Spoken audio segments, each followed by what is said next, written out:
Marc, quand on était jeune, est-ce que ça l'inquiétait pas de parler avec nous de son passé politique? Qui était Paul Rose? Pour certains, il était un terroriste, pour d'autres, un héros. Après la mort de son père, son fils a voulu faire un documentaire sur son histoire. Je voulais comprendre qu'est-ce qui a amené mon père, mon oncle, à poser des gestes aussi graves. Paul, il était tout le temps à l'avant-plan parce qu'il méritait d'être là.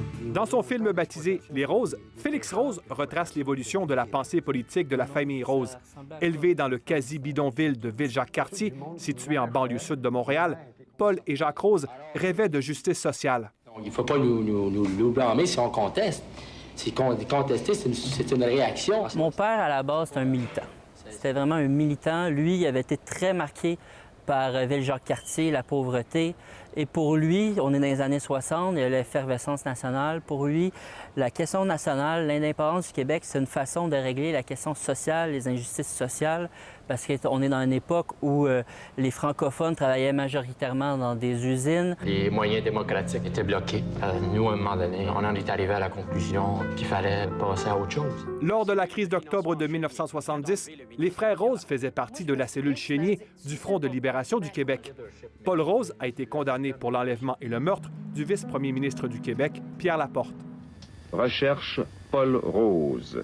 Je voulais pas en faire des héros, je voulais juste présenter les personnes, le pourquoi, la démarche, puis je voulais pas banaliser la gravité des gestes, parce qu'il y a quand même eu mort d'homme, puis loin de moi l'idée de banaliser ou d'excuser la mort de Pierre Laporte. On l'a appris en même temps que tout le monde. Fruit de 8 ans de travail, Les Roses a été réalisé à partir d'images d'archives inédites et grâce à une cinquantaine de témoignages. Pour une rare fois en 40 ans, on entend la version de Jacques Rose, présent lors du meurtre de Pierre Laporte et condamné pour complicité après les faits. On l'avait kidnappé. On est responsable jusqu'au bout.